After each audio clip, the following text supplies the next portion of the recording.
we'd like to take our viewers back to Ziyanda Ngcobo, who's stationed outside the family home of the late Mom Jessie Duarte, and she's standing by to tell us or give us more detail. As we understand, she'll be buried according to Muslim rites, and you are able to express more on this for us, Ziyanda?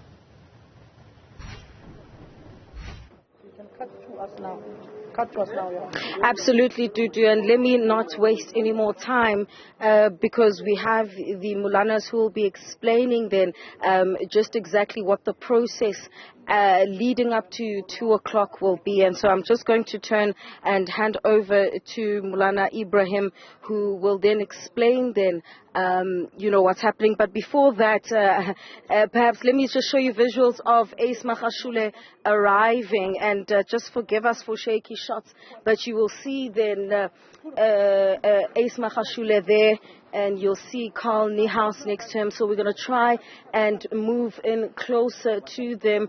Our apologies for those shaky shots as we try and move closer to the suspended Secretary General of the African National Congress, Ace Magashule. And many others, comrades, when we were actually in internal exile before I left the country.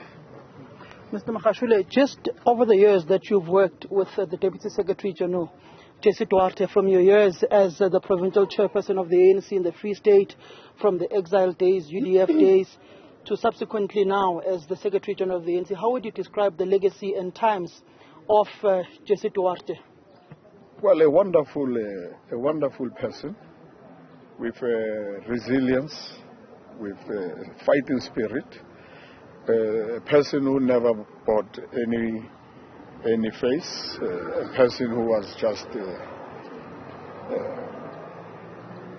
who embraced everybody, but who will never actually accept any nonsense or anybody who was indisciplined. A person I have known for many years, in the 80s, during the years of struggle, as we were in hiding here in Johannesburg, in Gauteng. The person I've worked very close with, the likes of Obru Mokoena, the late, Beyer Snowdeer, because he was once the manager of Beyer Snowdeer's office in Bramfontein, and that's where the Release Mandela campaign offices were, which were led by comrade, the late Obru Mokoena. The person who have shared many secrets with me, and have requested that some of the secrets should be public. And on Thursday last week, she told the PA that once she gets out of the ICU, we must make sure that I should be one of the first to see her. It's unfortunate because we even had messages for her to recover, the likes of Batabile, the likes of Nomvola, and we were supposed to get that message of get well today. Unfortunately, she passed on. Mr. Magashule, when you look at the recent political times, some of the hard decisions she had been faced with, like suspending yourself as the Secretary General of the ANC, did that deter the type of relationship you had with Ms. Jessie Yasmin Duarte? Well, our relationship dates to the years of struggle. And I was not deterred because I always came here and we had one-to-one discussions. We always had discussions with her, Comrade Batabile and Comrade Nkosazana. She will always call.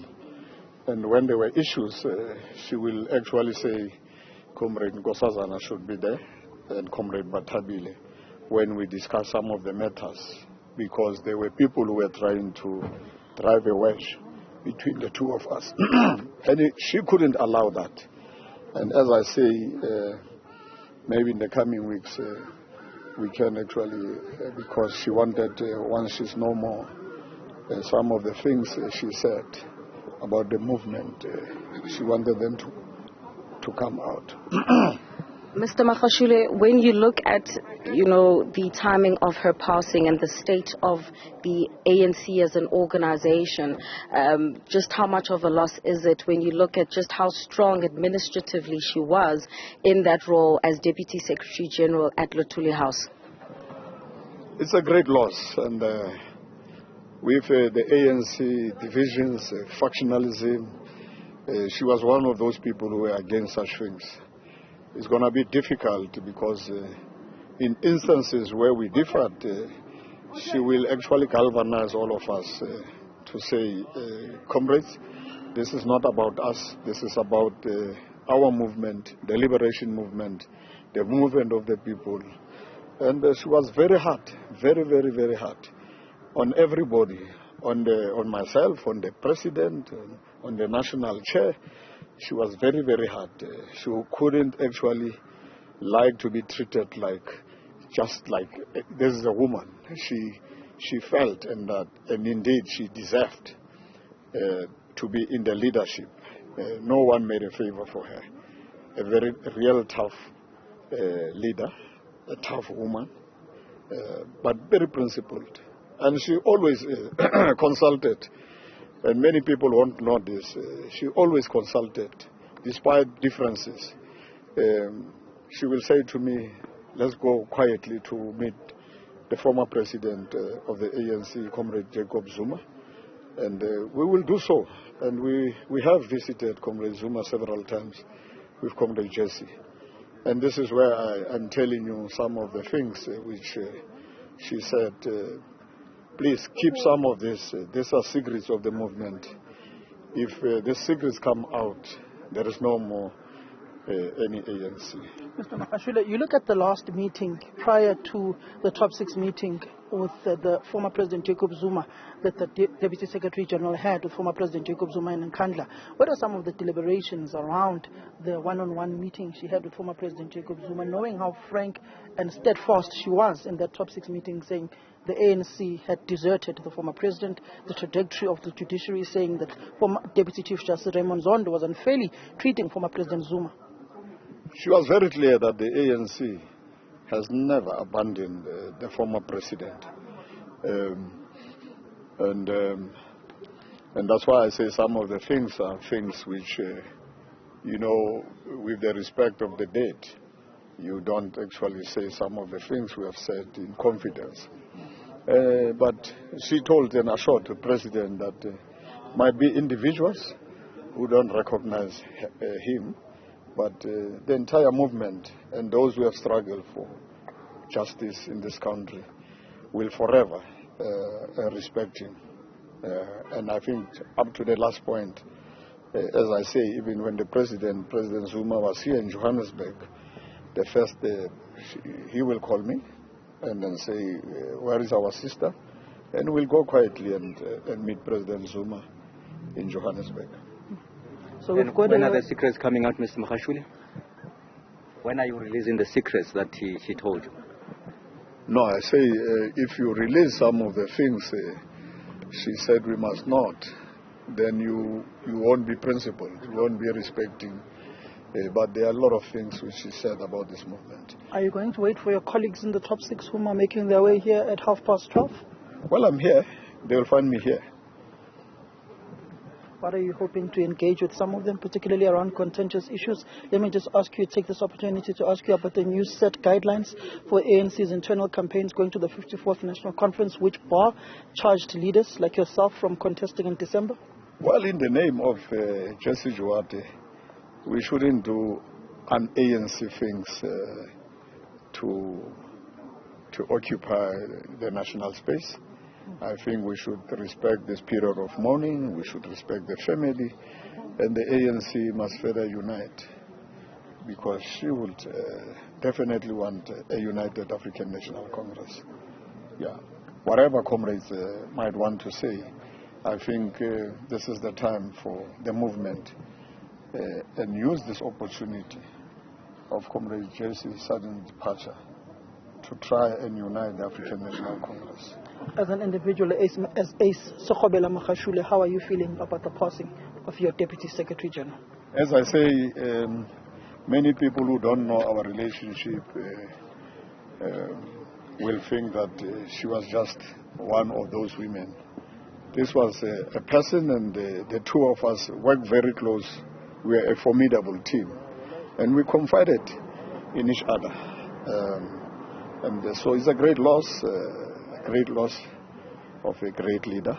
And I want to say to the family, to South Africans, to everybody who was close to her, let's release her, and may her soul rest in peace, and long live her spirit. Thank you. All right. That's suspended ANC Secretary General Ace Magashule. They're reflecting then on the relationship that he had with Jessie Duarte and the kind of woman that she was and the role that she played within the movement. So let's try and pull in then Mulana Ibrahim Bam, who we'd initially started this interview with, to explain then what is going to be happening as we edge closer to 2 o'clock and the process going forward, remembering, of course, that it is a Category 2 a state funeral that will be taking place. And perhaps we could start off, Mulana, by getting an understanding of how you're both working with the state for the preparations and also whilst observing Muslim burial rites. Assalamu alaikum wa rahmatullahi wa barakatuh. Colleagues, this Mulana Ibrahim Bam is a secretary for the Jamiat Ulama Council in South Africa.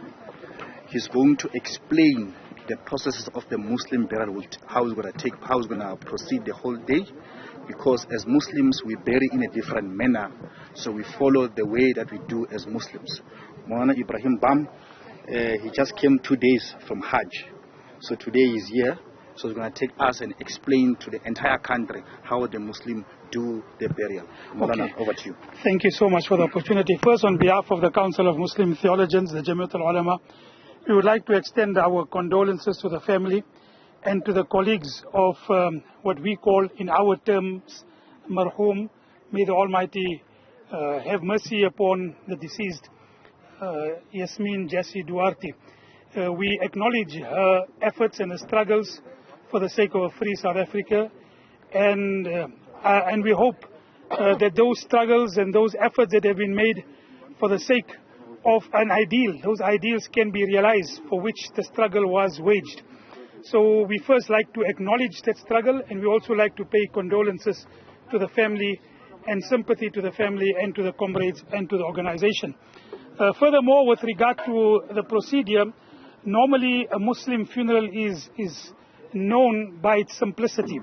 It's a very, very simple procedure, and one of the points is that there's a short prayer. I know that there is going to be a state funeral, and there would be acknowledgements, and there would be speeches that would be made, and that would be part of the state procedure. But as far as the Muslim prayer itself is concerned, it's a very short prayer, which should not take more than 5 minutes.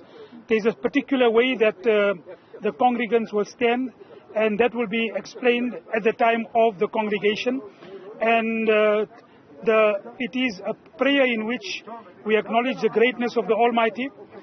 We send salutations upon the Prophet Muhammad and the prophets of the Almighty.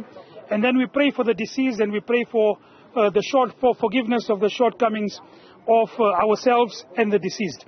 The prayer itself, as I said, cannot be more than 5 minutes. In terms of the burial itself, we normally place the body of the deceased without any much fanfare, without much expenses. There is no expensive coffins that go into the grave. It is only 3 or 5 pieces of cloth that covers the deceased body, and with that particular cloth, the body is placed into the grave by the family members of the deceased.